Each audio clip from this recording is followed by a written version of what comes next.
चैतन्यमनोभीष्टं स्थापितं येन भूतले स्वयं रूपा कदा मह्यं ददाति स्वपदान्तिकं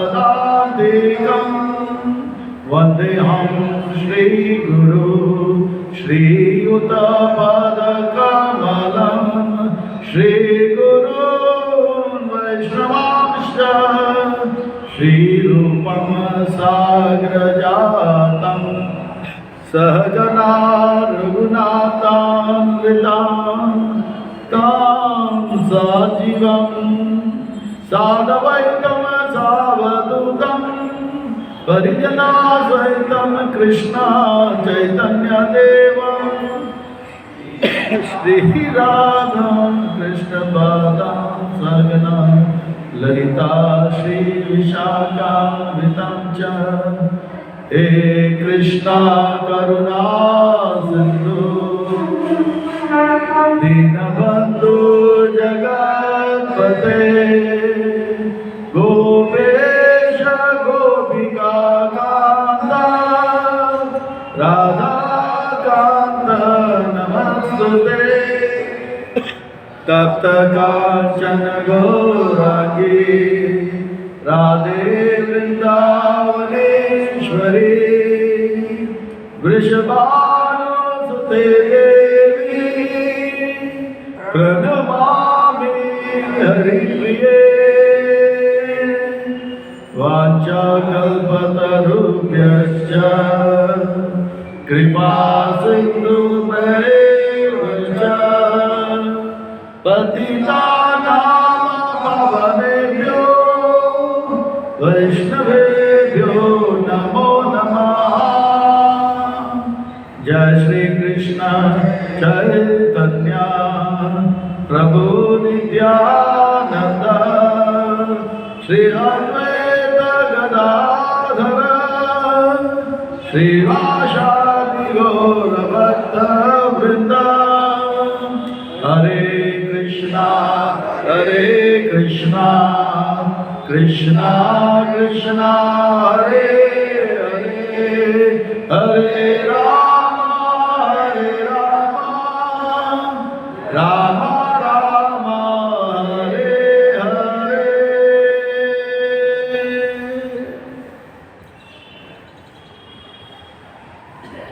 विगत भागवत सत्र में हमने श्रवण किए किस प्रकार से महामुनि कश्यप वे भविष्यवाणी कर रहे हैं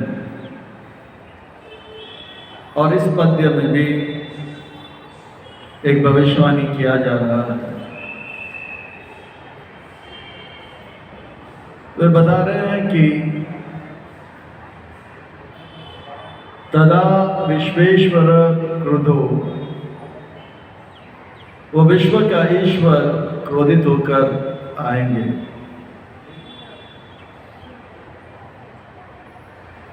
विश्व का ईश्वर क्रोध हो जाते हैं, क्रोधित हो जाते हैं, दंड देने के लिए आएंगे। किसको दंड देंगे? जो हट्टे कट्टे पर्वत जैसे दो प्यारे प्यारे नन्हे नन्हे छोटे दीदी के पुत्र पर्वत जैसे। ये भविष्यवाणी है। इससे ये सिद्ध होता है कि कश्यप मुनि का गलती करना गलती नहीं है। दीदी के गलती से प्रभावित होकर कश्यप मुनि का गलती करना गलती नहीं है। जिस प्रकार से शमीक ऋषि के अस्वीकृत किए जाने पर या स्वागत न कर जाने पर परीक्षित महाराज जी देखा जाता है कि क्रोधित हो जाते हैं और एक मरा हुआ सर्प उनके कंधे में, उनके गले में डालते हैं। ये महाभागवतों में जिनके चरित्र में ना इससे पहले गलती हुआ है ना इसके बाद गलती होगा, तो ये जो गलती है ये भगवत कृत या भगवान के द्वारा निर्धारित या भगवान के योजना के अनुसार हुआ है।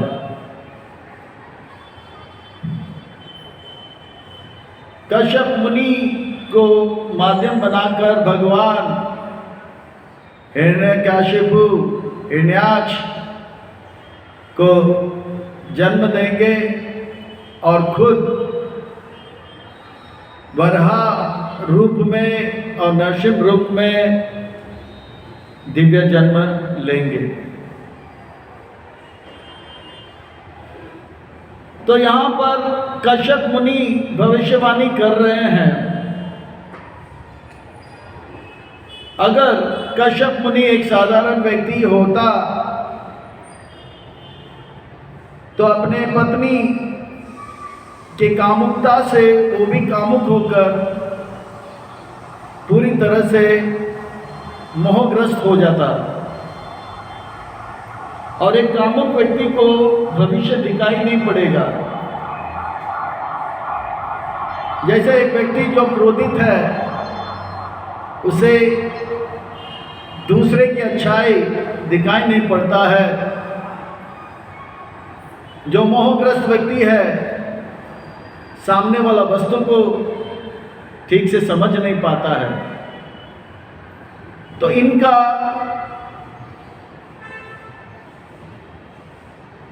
कश्यप मुनि कामुक नहीं हुए। अगर वो कामुक होते तो वो भविष्य को देख नहीं पाते।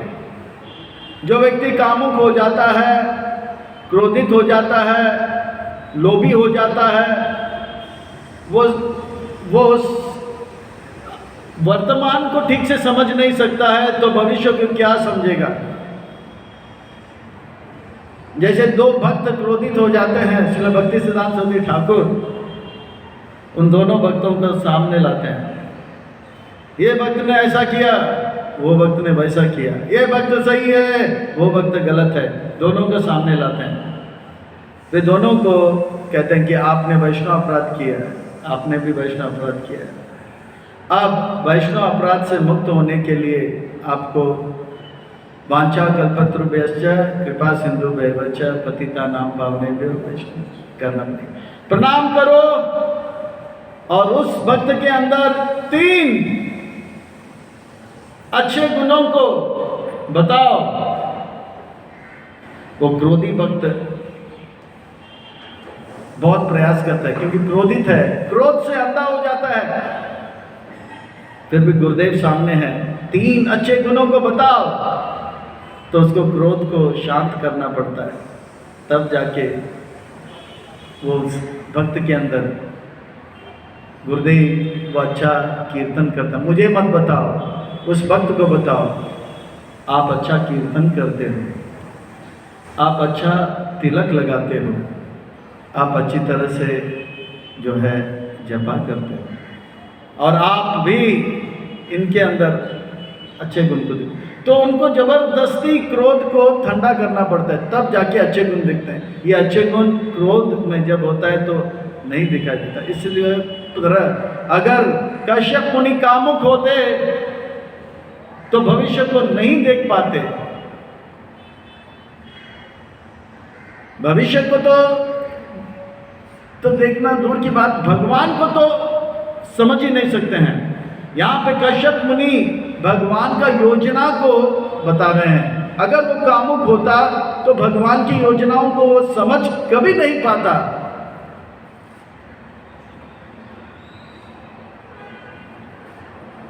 अर्थात कश्यप मुनि महामुनि है।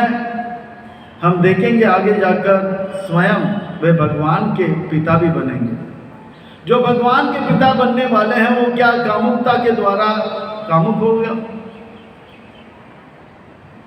नीति के गलती से प्रभावित होगा, नहीं होगा।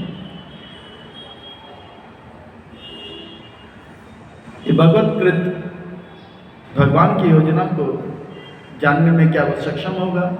नहीं होगा। पर कश्यप मुनि भगवान की योजना को जान गए, भविष्य को जान गए, इसलिए वो साधारण व्यक्ति में से नहीं है। वे अपने पत्नी की गलती से प्रभावित हुए, ऐसे कहना ठीक है, उचित नहीं होगा। जीवन के साथी 3 प्रकार के होते हैं। एक वाइफ होता है, एक पत्नी होता है और एक धर्म पत्नी होता है। जीवन साथी 3 प्रकार के हैं। वाइफ वो है जो पति के आगे फ्रॉक पहनकर, बाएं कंधे में हैंडबैग लेकर, गॉगल्स पहनकर, नाक ऊंचा करके पति के आगे बड़े हिल्स पहन के टुक टाक चलती रहती है, वो है वाइफ। और पत्नी वो है जो पति के कंधे से कंधे मिलाकर, घूंघट डालकर पति के साथ साथ चलती है, पति के कदम से कदम मिलाकर चलती है। और धर्म पत्नी वो है जो पति के पीछे पीछे चलती है और पतिदेव के चरण कमलों को दर्शन करते हुए पतिदेव के पीछे पीछे घूमकर 10 कदम पीछे चलती है, वो धर्म पत्नी है। वाइफ वो है जो पति के संपत्ति में खूब साथ देगी, जब तक पैसा है तब तक साथ देगी, हाउ आर यू कहेगी, कैसे हो आप कहेगी, और जैसे ही विपत्ति आएगा वाइफ गायब हो जाएगी।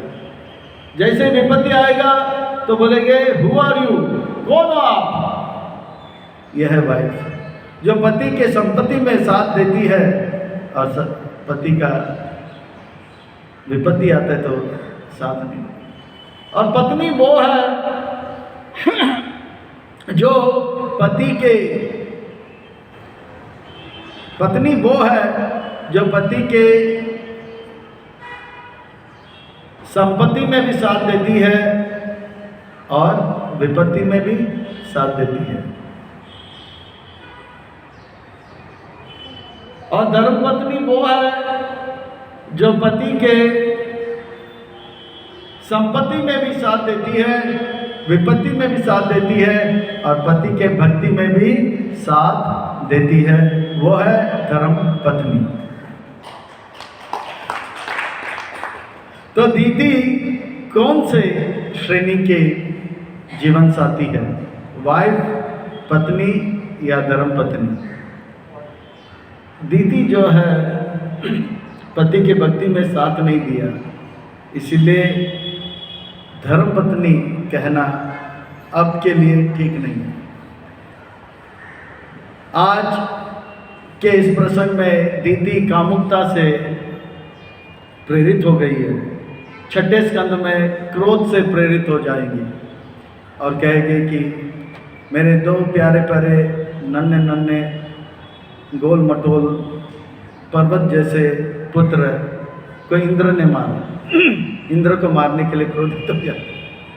तो क्रोध इत्यादि से प्रेरित होकर तो दीदी का श्रेणी धर्मपत्नी में है या पत्नी में है या वाइफ में है?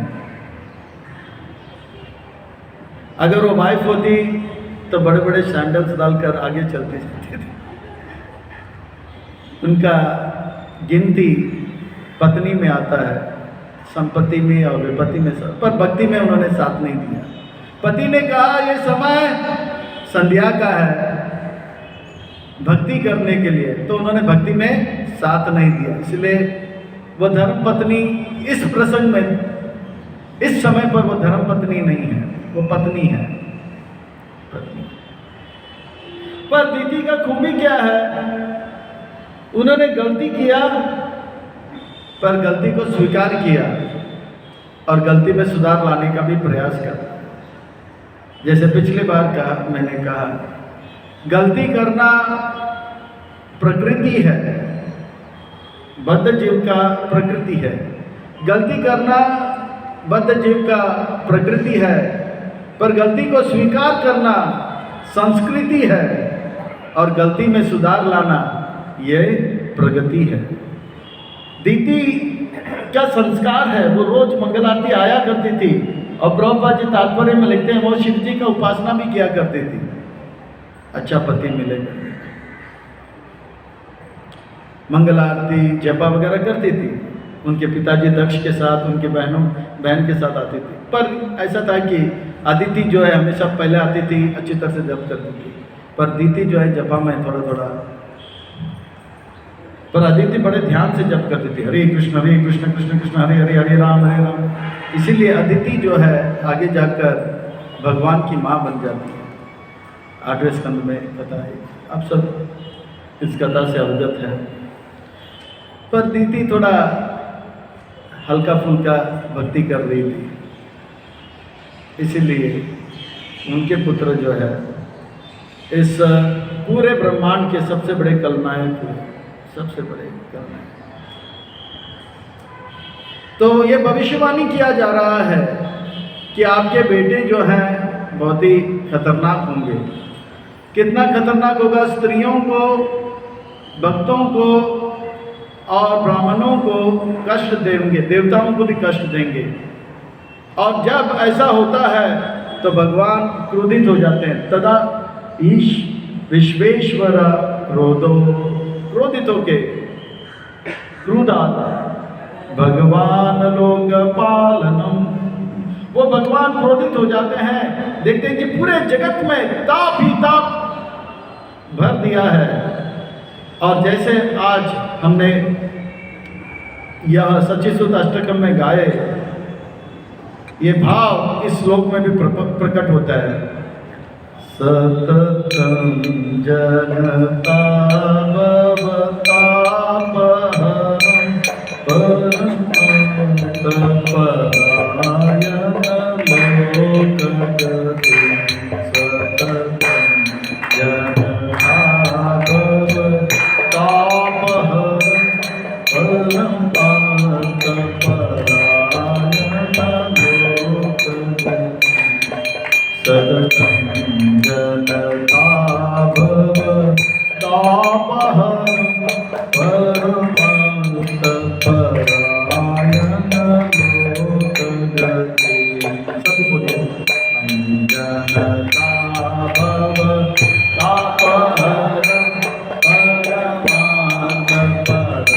परमतपरायण लोकगते। नवदेह कर्म जगतापहरं प्रदेह कर्म जगतापहरं, नवदेह कर्म जगतापहरं,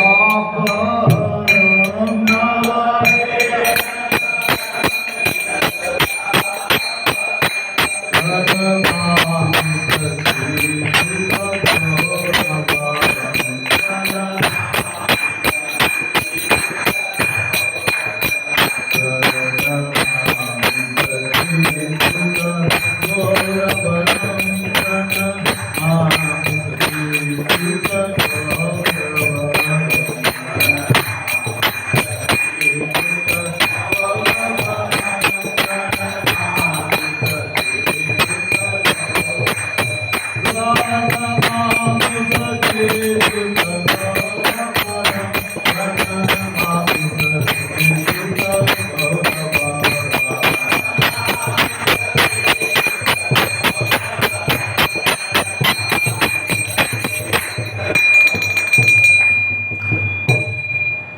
सततं जनता भवतापहरं। जनता, जगत के वासियों में जो ताप है उसे हरने के लिए भगवान आते हैं। उनसे देखा नहीं जाता है। जैसे संसार के माता पिता अपने संतान को कष्ट में नहीं देख सकते हैं। इसीलिए कहने वाले बड़े खूब कहे हैं, देख सकता हूँ मैं कुछ भी होते हुए। रशिया में, यूक्रेन में बमबारी हो रहा है, युद्ध हो गया है, जापान में भूकंप हो गया है और चेन्नई में सुनामी आ गया है। ये सब हम सुनेंगे और देखेंगे टीवी में। देख सकता हूँ मैं कुछ भी होते हुए, नहीं मैं नहीं देख सकता हूँ तुम्हें रोते हुए। अपनों को रोते हुए एक जगत का साधारण माता पिता भी नहीं देख सकते हैं, तो ये परम पुरुष परमात्मा परम पिता भगवान कैसे अपने जगत के जीव को रोते हुए, अपने पुत्रों को, अपने बच्चों को, संतानों को रोते हुए देख सकते हैं? नहीं देख सकते। भगवान देख नहीं सकते कि उनके संतान, ये जीव जो है, हम सब बद अवस्था में दुखी हैं। एक बार अकबर ने बिरबल से कहा, आप भगवान से बड़े हो। अकबर के मन में लड्डू फूटने लगे। वाह, आज तक जिसने किसी ने भी मुझे सही पहचाना तो बिरबल आप ही हो। पर मन ही मन बोल रहा था, मन ही मन लड्डू तो फूट रहे थे, पर बाहर से बोला, अरे बिरबल, भगवान से क्या कोई बड़ा हो सकता है? बड़ा विनम्रता का प्रदर्शन भी कर रहा था और ऐसा प्रतीत हो रहा था कि जैसे कि वो विनम्रता का सबसे बड़ा मूर्तिमान स्वरूप है। अरे ऐसा नहीं हो सकता, मैं तो तुच्छ नगण्य निकृष्ट हूँ, भगवान कितने उत्कृष्ट, महान और श्रेष्ठ है। पर मन ही मन लड्डू फूट रहा था। बिरबल ने कहा, आप भगवान से बड़े हो। सर तो कहा, बिरबल ऐसे क्यों बोल रहे हो? तो बोला, आप वो कर सकते हो जो भगवान नहीं कर सकते हैं। तो और भी लड्डू फूटने लगा। बिरबल ऐसे बोलते नहीं हैं, मैं भगवान सब कुछ कर सकते हैं, फिर भी आप वो कर सकते हो जो भगवान नहीं कर सकते हैं। और भी लड्डू फूट रहे थे। फिर बोला, ऐसा मत कहो बिरबल, ये ठीक नहीं है। ऐसा क्या है जो मैं कर सकता हूँ जो भगवान नहीं कर सकते हैं? तब भगवान ने कहा कि तब अकबर ने कहा, कौन बीच में कह रहा है? तब बिरबल ने कहा कि जहाँपना, आपके राज्य में अगर कोई आपके प्रजा आपकी बात ना माने तो आप क्या करोगे? अकबर ने कहा, उस व्यक्ति को मैं ऐसा दंड दूंगा और दंड देके अपने राज्य से बाहर कर दूंगा। बस यही बात भगवान नहीं कर सकते। ब्रह्मांड के अंदर, सृष्टि के अंदर जीव कितना भी उत्पात करे, भगवान उन्हें सृष्टि से बाहर नहीं कर सकते। अपितु भगवान बड़े दयालु हैं। हम भगवान से कितना भी विद्रोह क्यों ना करें, भगवान हमें भौतिक जगत में भले रखे, पर भगवान उनकी सृष्टि से हमें दूर नहीं कर सकते हैं। ये भगवान का करुणा है। और इस दया और कृपा को लेते हुए भगवान हमें भौतिक जगत में स्थान तो देते हैं, पर बार बार अवतरित भी होते हैं हमें सुधारने के लिए। एक बार अकबर ने बिरबल के साथ मजाक किया, बोला, आपके भगवान को लगता है कुछ काम नहीं है। वो फरवरी में, मार्च में गौरांग महाप्रभु बन के आते हैं, तो अप्रैल में राम बनकर आते हैं, और मई में नरसिंह भगवान बनकर आते हैं, और जून में ऐसे ही समय समय से आते रहते हैं। बलराम बनकर आते हैं, तो कभी रथ यात्रा में आ जाते हैं, कभी ऐसे ही आते रहते हैं, वामन बनकर आ जाते हैं। ये भगवान, आपके भगवान के पास कोई काम नहीं है कि बार बार आते हैं, अवतार लेते हैं।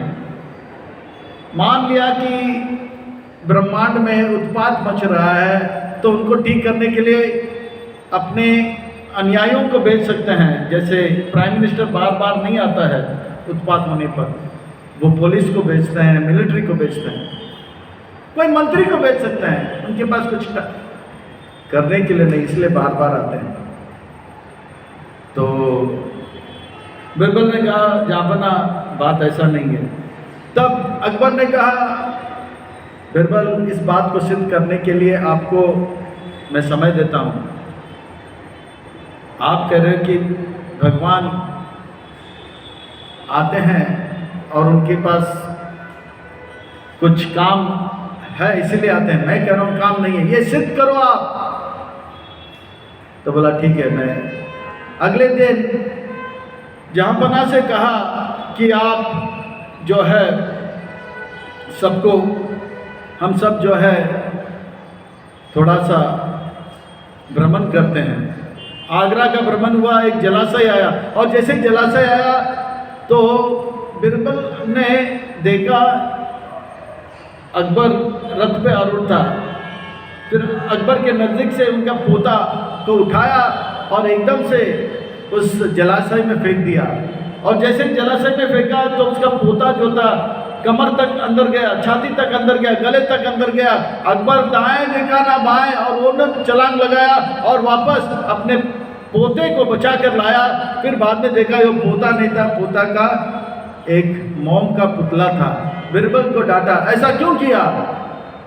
तब बिरबल ने कहा जापना, क्या आपके पास कोई काम नहीं है? आपके पास कोई मंत्री तंत्री नहीं है? मंत्री तंत्री सब है, फिर आप क्यों छलांग लगाए? अगर बेवकूफ़, अगर मैं नहीं छलांग लगाता तो मेरा पोता अंदर जाता, पर ये पोता नहीं, मेरा पोता का पुतला है, इसलिए मैं आपको डांट रहा हूँ। अगर ये मेरा पोता होता और मैं मंत्री तंत्री को आदेश देने में लग जाता, पोता नाक तक, आंख तक अंदर चला जाता, इसलिए मैं चलाऊंगा। बस इसी प्रकार से भगवान जब देखता है कि सततम जगत का ताप बढ़ जाता है तो भगवान स्वयं अवतारित हो जाते हैं राम, कृष्ण, वराह, वामन, नरसिंह के रूप में, और जगत का ताप हर लेते हैं। तो इस प्रकार से भगवान जो है देखते हैं, भविष्यवाणी कर रहे हैं, कश्यप मुनि भविष्यवाणी कर रहे हैं, आपके जो दो पुत्र हैं वो इतने जगत में ताप को फैलाएंगे, स्त्रियों के प्रति अपराध करेंगे, भक्तों के प्रति अपराध करेंगे, और भक्त जब त्राय के जीवन में ताप बढ़ जाएगा, भक्तों को राहत देने के लिए वही भगवान तदा विश्वेश्वर क्रुद्धो भगवान लोक भावना, वो लोग जगत में आ जाते हैं और क्या करते हैं, वो दो हट्टे कट्टे जो पहलवान हैं पहाड़ जैसे, उनको ऐसे मार देते हैं जैसे यथा अद्रिन सत पर्वद्रिक। सत पर्वद्रिक इंद्र को सत पर्व कहते हैं, जो 100 यज्ञ करते हैं उसको इंद्र कहते हैं। इंद्र 100 यज्ञ करके स्वर्ग का राजा बना। जैसे अश्वमेध यज्ञ होता है, एक अश्वमेध यज्ञ अगर कोई करता है तो ये पृथ्वी का राजा हो जाता है, और 100 अश्वमेध यज्ञ करता है तो स्वर्ग का राजा हो जाता है। तो वो सत पर्व, उनके पास एक वज्र होता है सत पर्वद्रिक, वो उस प्रकार का वज्र से जिस प्रकार से बड़े बड़े पर्वत को चूर चूर कर देते हैं। प्रभुपाद जी लिखते हैं इस पृथ्वी में सबसे कड़क कठोर अगर कुछ चीज है वो तो पर्वत है, और उस पर्वत को भी चूर चूर वज्र से किया जा सकता है। इसी प्रकार से आपके बेटे बहुत पत्थर जैसे कठोर होते हैं, और भागवत में 7वें स्कंद में वर्णन आता है, हिरण्यकशिपु का जब तपस्या करके आते हैं, ब्रह्मा जी उनके पर जल छिड़कते हैं तो कहते हैं कि उनका शरीर फौलाद जैसा हो जाता है, एकदम पत्थर जैसा हो जाता है हिरण्यकशिपु। पर उस हिरण्यकशिपु को भगवान नरसिंह भगवान आते हैं और ऐसे खत्म कर देते हैं जैसे कि वज्र जो है पर्वत को नाश कर देता है। ये भविष्यवाणी कर रहे हैं कौन? कश्यप मुनि। दीदी रोने लग जाती है। अब प्रश्न ये उठता है कि कश्यप मुनि भविष्यवाणी कैसे कर सकते हैं।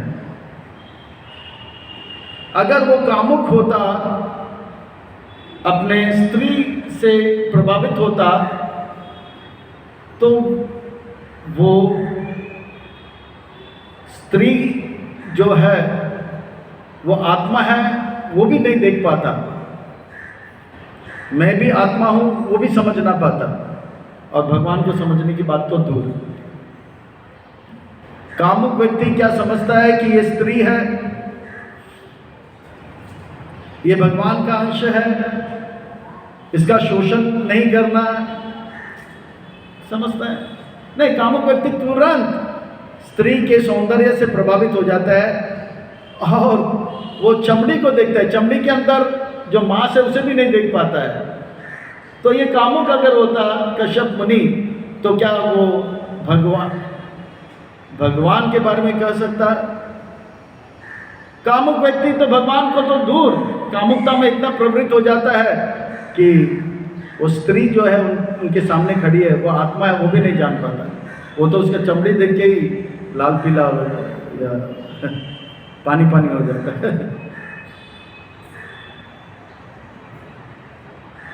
तो कश्यप मुनि कामुकता बस ये कार्य में नहीं लगे, ये जानना बहुत जरूरी है।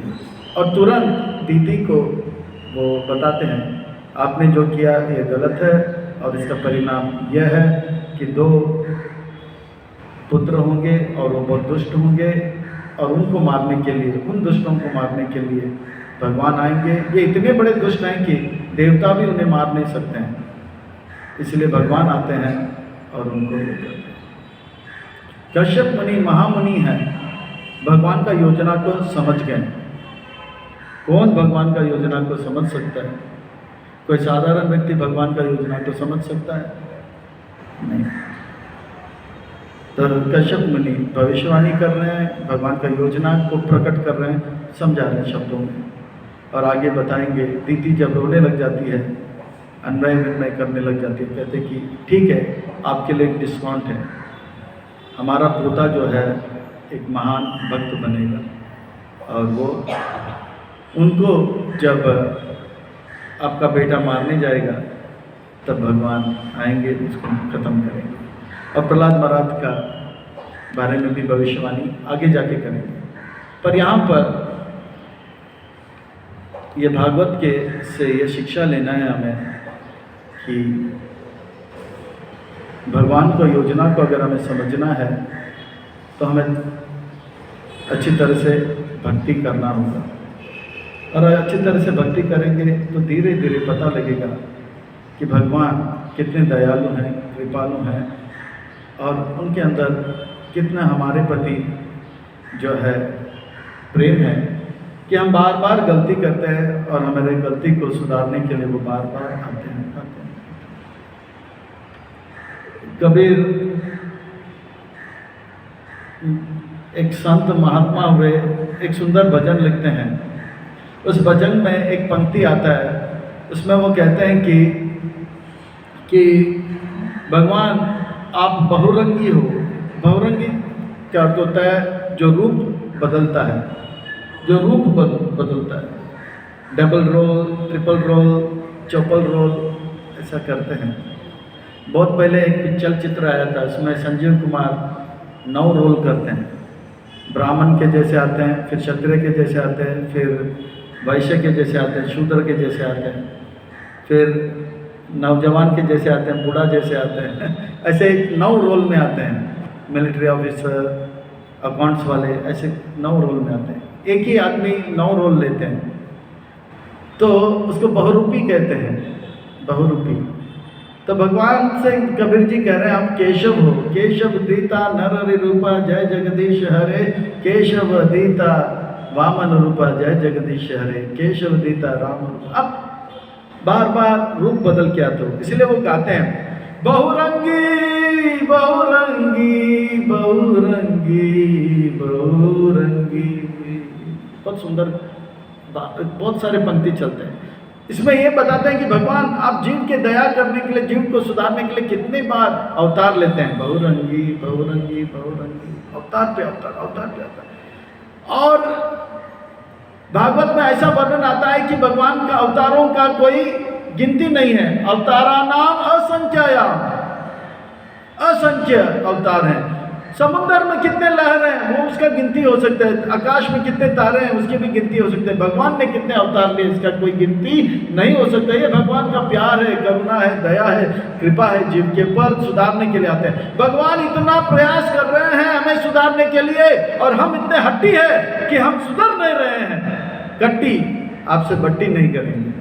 तो कबीर जी को इतना गुस्सा आता है और कहते हैं बहुरंगी बहुरंगी बहुरंगी, हरि ना बजे सो भंगी।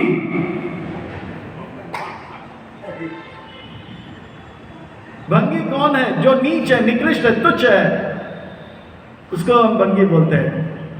पर कबीर जी कहते हैं वो भंगी नहीं, भंगी वो है। भगवान इतना मेहनत कर रहे हैं सब कुछ ठीक करने के लिए, फिर भी हम अपने चेतना को शुद्ध नहीं करते हैं और हरि को नहीं बज रहे हैं, वही भंगी है। यानी कि वो कहते हैं धिक्कार है, मनुष्य जन्म लेना आपका धिक्कार है। इतना भगवान प्रयास कर रहा है, कभी राम, कभी कृष्ण, कभी वामन रूप में, फिर भी आप बदलते नहीं हो, तो धिक्कार है। ते भगवान का करुणा है, कृपा है जीव के ऊपर। और यहाँ हम जो बैठे भक्तगण हैं, हम अपने आप को बहुत ही भाग्यशाली मानना चाहिए। हम भी ब्रह्मांड में भ्रमण कर रहे थे, पर ऐसा हमारा योग बन गया कि आज जैसे तैसे भी है हम जप में लगे, कंठीमाला धारण किए हैं, भगवान का नाम, ग्रंथ, वैष्णव का संग पा रहे हैं।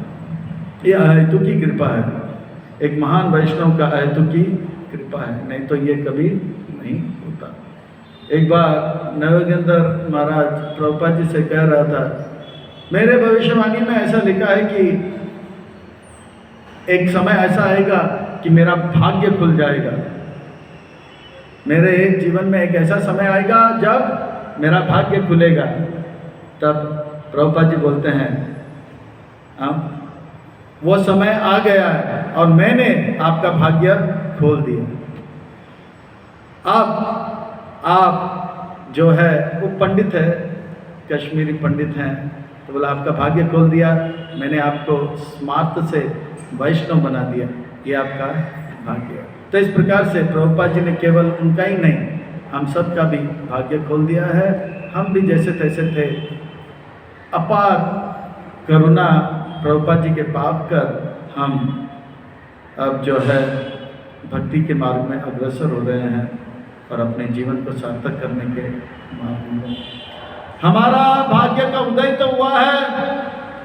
बड़े सावधानी के साथ इसमें अगर लगे रहेंगे और भाग्य उदय होते रहेगा, होते रहेगा, होते रहेगा। सूर्य का जिस प्रकार से उदय होता है और सूर्य का अस्त होता है, पर हमें चाहिए कि भक्ति में ऐसे लगे कि हमारा भाग्य का उदय हो और अस्त कभी ना हो, केवल उदय होते रहे, होते रहे। इसलिए हमें प्रभुपाद जी के आश्रय में रहकर, प्रभुपाद जी के ग्रंथों को अच्छी तरह से पढ़कर, अच्छे भक्त बनकर, अच्छी तरह से जप कर औरों को भक्त बनाकर प्रभुपाद जी को प्रसन्न करके अपने जीवन को सार्थक कर लेना चाहिए। क्योंकि अभी नहीं तो कभी नहीं। हम यहाँ तक आए हैं, मनुष्य शरीर लिए, प्रभुपाद जी का आंदोलन में जुड़े, अच्छे भक्त बन रहे हैं, इसलिए नहीं कि अब यहाँ से यहाँ पे ही अटके रहें या इससे नीचे जाएं। हम यहाँ तक आए हैं यहाँ से आगे जाने के लिए, और प्रभुपाद जी जैसे संत महात्मा फिर कभी नहीं आएंगे, इसलिए अभी नहीं तो कभी नहीं। अब जो समय मिला है इसे